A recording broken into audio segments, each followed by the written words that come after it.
나더러 주여 주여 한다고 해서 하나님 나라에 들어가는 게 아니고 하나님 아버지의 뜻을 아는 사람, 그 하나님 아버지의 뜻을 행하는 사람이라야만 하나님 나라에 들어간다 말씀하셨습니다.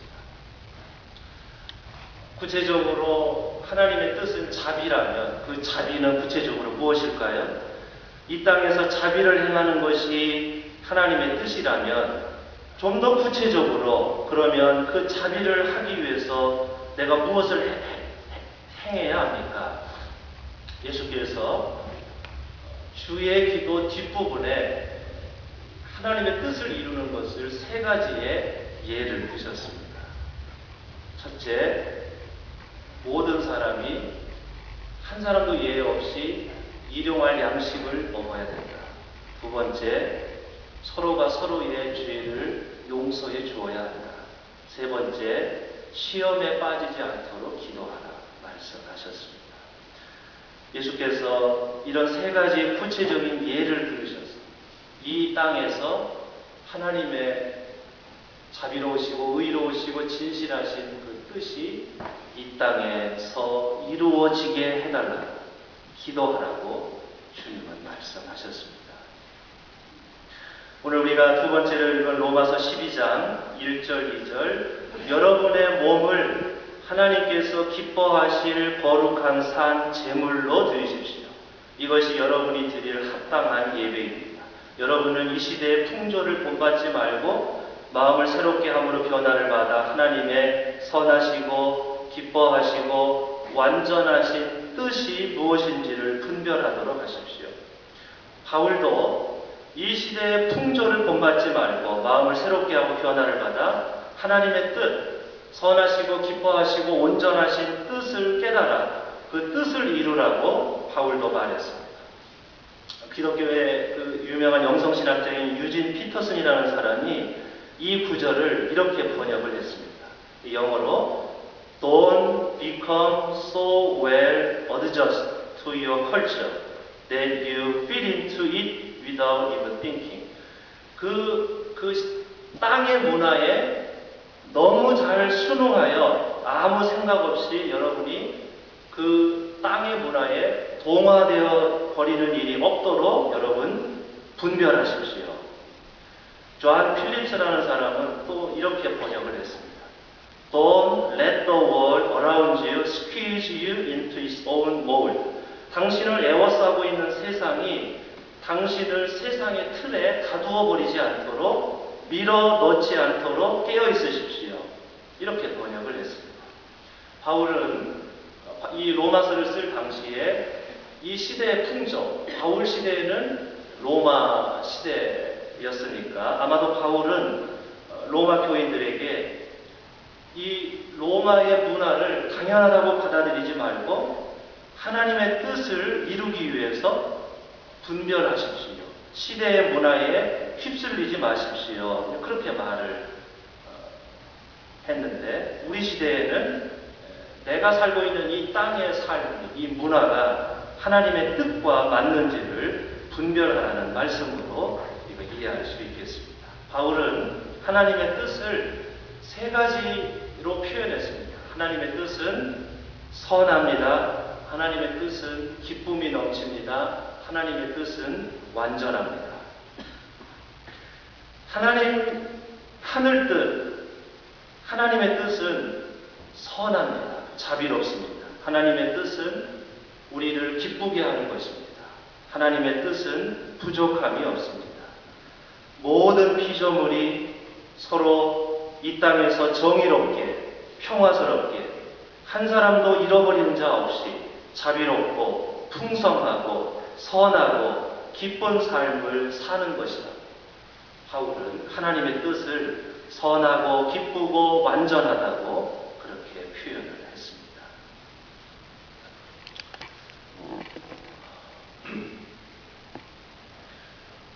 함석헌 선생님이 뜻이 있는 백성이라야 산다 그런 책을 썼습니다. 백성이 깨어있지 못하면 나라는 망한다, 백성은 망한다 그런 말을 했습니다. 예수께서 내 뜻대로 마옵시고 아버지 뜻대로 하옵소서 기도하셨습니다. 겟세마네 동산에서 기도하실 때 피할 수만 있다면 이 잔을 피하게 해 주십시오. 그러나 주님, 내 뜻대로 하지 마옵시고 아버지 뜻대로 하옵소서 기도하셨습니다. 내 뜻이 아니라 하나님 뜻, 그러나 그 뜻은 좋은 뜻, 이 땅을 살리는 하나님의 뜻에 순종하며 사는 게 참 중요합니다. 이게 바로 신앙이지요. 우리들은 본능적으로 하나님 뜻 살기보다는 내 뜻대로 살기를 좋아합니다. 축복받으며 내 목표를 이루며 편하게 사는 것을 좋아합니다. 축복받으며 사는 것은 좋은 것이지만 그것이 우리들 신앙의 우리 삶의 최종 목적이 되어서는 안 되겠습니다. 우리의 인생은 하나님의 그 뜻을 붙들고 사는 인생, 어떻게 하면 내 인생이 그 하나님의 높은 뜻을 붙잡고 살 수 있을까? 어떻게 하면 선과 악이 뒤섞여 있는 불의와 폭력과 죄가 많은 이 세상에 하나님의 선하신 뜻을 펼칠 것인가를 고민하고 기도하면서 그 높은 목표에 우리의 인생의 방향을 삼아야 할 것입니다. 오늘 말씀은 내가 하나님 뜻을 이루기 위해서 내가 크게 인생을 살겠다고, 그래서 하나님 뜻을 이루기 위해서 내가 열심히 직장생활하고 열심히 공부하겠다, 열심히 신앙생활하겠다 다짐을 해도 그 뜻을 이루기가 참 쉽지 않다는 것을 오늘 말씀은 우리에게 말합니다. 때로는 내 나름대로는 열심히 인생을 산 것 같은데 시간이 지나고 보니 내 인생이 알곡이 아니고 가라지 같을 그런 마음이 들 때가 있습니다. 하늘 농사를 짓는 게 참 쉽지가 않습니다. 그러나 오늘 말씀은 좌절하지 말라고 말합니다. 마지막 때가 되었을 때 가라지와 알곡을, 무엇이 알곡인지 가라지인지 그때 가서야 드러나게 될 것이다 말씀하십니다. 예수께서 사탄이 와서 가라지를 뿌렸구나. 가라지 뽑다가 밀까지 뽑으면 어떻게 하겠느냐. 추수 때까지 둘 다 함께 자라도록 내버려 두어라.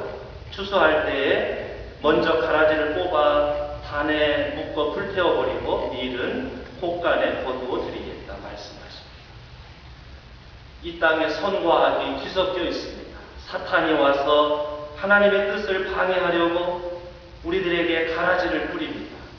그래서 우리의 인생이 그렇게 만만치가 않습니다. 실패와 시련이 있습니다.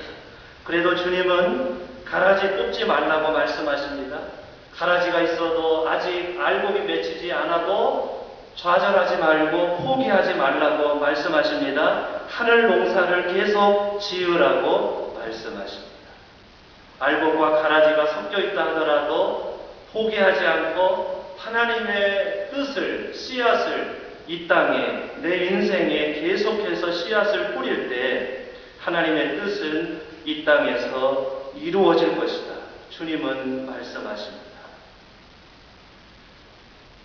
그러므로 내가 개인적으로 축복받고 잘 사는 것도 중요하지만 우리가 거기서 한 발짝 더 나아가서 어떻게 하면 내가 사는 동안 하나님의 선하고 기쁘고 온전한 하늘의 뜻을 우리가 사는 이 땅에 어떻게 이룰 것인가. 하늘이 문제가 아니라 불완전한 이 땅이 문제입니다. 이 땅이 하늘을 닮아 선하고 기쁘고 온전한 세상을 만드는 우리의 인생의 목표를 두어야 할 것입니다. 하나님의 높은 뜻을 이 땅에 이루는데 헌신하고 동참하는 우리들, 그리고 우리들의 교회가 되어야 할 줄로 믿습니다. 기도하겠습니다.